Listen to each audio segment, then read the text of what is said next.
This is BoomerLife on AlzheimerSocietyBC. We all need somebody to lean on. This is BoomerLife on AlzheimerSocietyBC. I'm Joanne Sutton. Thanks for joining us today. We are joined on the telephone today with Maria Howard, CEO of the Alzheimer's Society of British Columbia.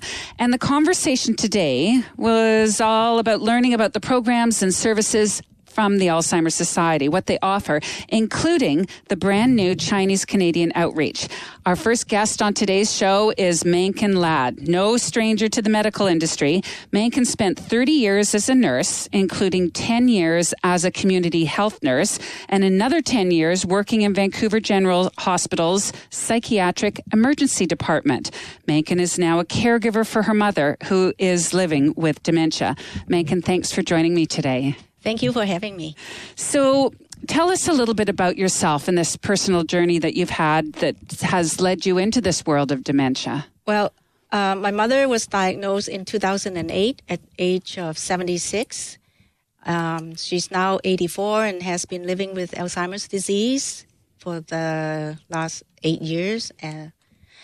I noticed that there were some strange behavior and personality changes prior to the diagnosis. Can you give us a few examples of what types of things did you notice? She kind of neglected herself. Personal grooming? Care, grooming, and she became very argumentative when I mentioned to her. And she denied everything.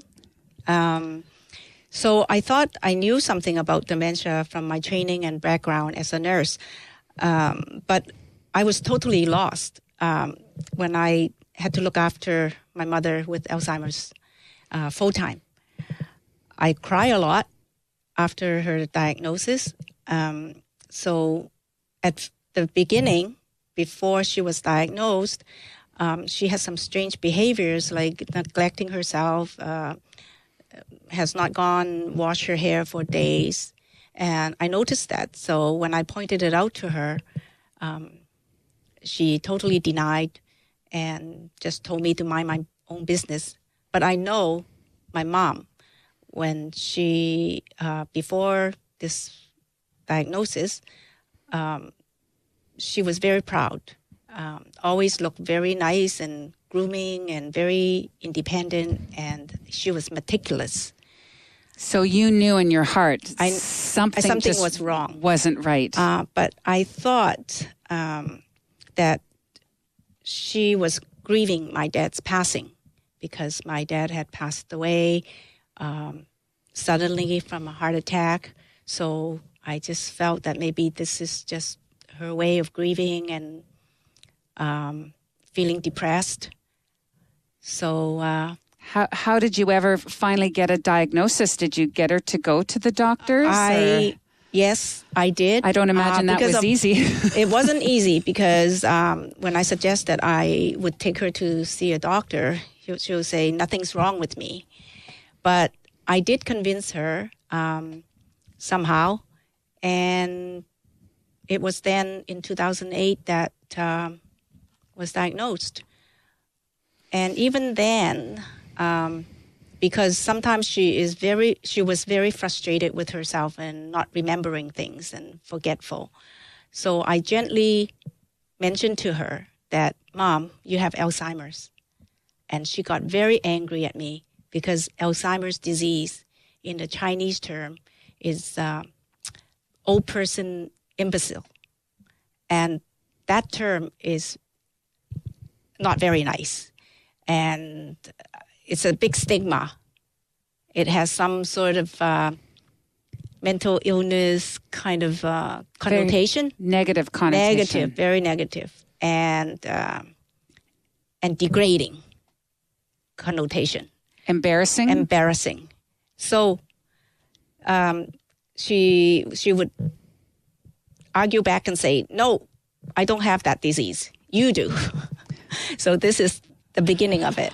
Oh, my. And so it doesn't matter now because she's not capable to know or to understand what it is. But she just realizes that she is forgetful and she needs my help. Does she recognize you at this point of her disease? She still does recognize me, but with names, people whom she doesn't see very often, then she may forget their names. But for faces, she still remember. So, Mencken, how did you first make contact with the Alzheimer's Society of British Columbia? I have to say that because with my background, I knew that there are some organizations for different diseases. So I found out that there is an Alzheimer's Society available for the community, for people who are diagnosed with Alzheimer's. So I went in, I called, and I wanted to join the support group because I was my life was like a roller coaster with my mother. It was very difficult, and I found myself in tears. A lot. And I needed some support. I needed some information on how to deal with my mother's strange behaviors and her unreasonable means. So I contacted with the Alzheimer's Society and I joined the support group. And then later I knew that there was also a Chinese support group. So I have attended faithfully the two support groups, the English support group and then the Chinese support group once a month. So is this for help for yourself or is it for help for your mother? It's both, actually. If I know how to deal with her unreasonable behavior or whatever, I would have a better day when she's not angry, when she's not upset. Then that means it's helping me as well. So you're the primary caregiver. And do you live together? No, we don't. We didn't at first. Actually, for the first few years, she was still living alone. But living alone is not really living alone because I have been there for her most days, like most of the time in a day. And the only time that she's alone is at night when I put her to bed and then I lock all the doors and then I go back to see her the next morning. First thing in the morning. So that has been how it was. So you have no other siblings to help? My siblings were all away, out of town. They don't live in Vancouver. And but recently, my brother has moved back, and he has been spending time with her.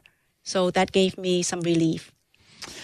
So, Mencken, what do you see as some of the challenges that people in the Chinese-Canadian community may experience when they're trying to come to terms with a disease like dementia? There are lots of challenges. And like I said, it's like a roller coaster. In the beginning, because my mom's behavior changed and very argumentative and speaks in exaggeration sometimes, displays abrupt and angry outbursts, and denies things that she says. So that's very difficult to deal with. And without the society's information and pamphlets, I would not know how to deal with her when situations come up like that. When I said argumentative, it takes two people to argue. So I learned that I don't argue with her. I distract her or just go away and not to challenge her. These are things that I learned from the support groups and also from pamphlets, information pamphlets, which really helped, and it worked. So for the last few years, things has been really great for me because now I kind of know how to diffuse the upset situations quickly without having my mom escalate. Because she wasn't like this before. It seemed like she's been possessed. And we always say that Elle is in her body or in her mind. So we have to help her, It actually sounds like you've learned a lot from being in these support groups. Oh, yes. The support groups, we can share information, and we can also support each other by just venting. And it seems to me it's like misery likes company. We can all just go there and talk about things that we all understand. I feel like we are all in the same boat. You're not alone. We're not alone. And I learned a lot from the support groups because there were things that we don't even think of, but somebody else had thought about solving the problem. Like my mother was burning pots on a stove, and I don't have any way of shutting off the gas stove. And someone had suggested that the mother did the same thing, and they had an electrician come in and put a switch on so that she could turn it on and off in secret. So I have contacted a furnace company to come in and put a switch on the gas line just to the stove, so no more burning pots. But I had to lie to her about why the stove doesn't work. It's because somebody out on the street is working on a road, and they had to shut off the gas line, which was okay for her because it was the government that was doing it. Yes, not you. Not me. So when the gas comes back on, when I'm at home with her, I would tell her that I had just phoned the gas company to turn it on for me so that I could cook. And she was okay with that. These are great lessons, and these are great examples. Mencken, is there any other advice that you would like to share with someone else who maybe from the Chinese community who's in this situation? Well, or any community for that matter. Sometimes I find that, because she's my mother, and she's always right in her mind. So I had to learn to bite my tongue, not to provoke her by telling her the truth, and just some white lies, and not feeling guilty about it. Because, I felt very guilty about lying to her at times before. And now, the situation is, hey, if she calms down, if she doesn't get upset, it's okay. See, I don't see it as lying. I see it as a method of survival for both of you. Yes. But before then, it's hard to not tell the truth. Yes. And it's also hard to watch firsthand. It's your mother. Yes. Right? Yes. And you have to respect her. Respect is a big thing. Because even though they could act like a little child, but they are still your elder, and have to learn that very fast. Have to respect her is the big thing. This is my mother, how she was before, and I cannot not love her, but I did have a love-hate relationship because of her difficult behavior. Mm-hmm. And you have to realize it's not her, it's the disease. Exactly. Yeah. Exactly. Well, do you know what? I think you've helped our audience today. And I know personally, I can say I've learned some lessons from your story as well. I just want to say, Mencken, thank you very much for sharing all that personal information. And the best of luck to you on this journey with you and your mom. You're welcome. No one ever said it was going to be easy, but you have to remember that you are not alone in this situation. The Alzheimer's Society is always there to answer any questions you might have and to help steer you in the direction of the right support services for your personal situation. This is Boomer Life. I'm Joanne Sutton. I've been speaking with Mencken Ladd, a registered nurse and a caregiver for her mom who has dementia.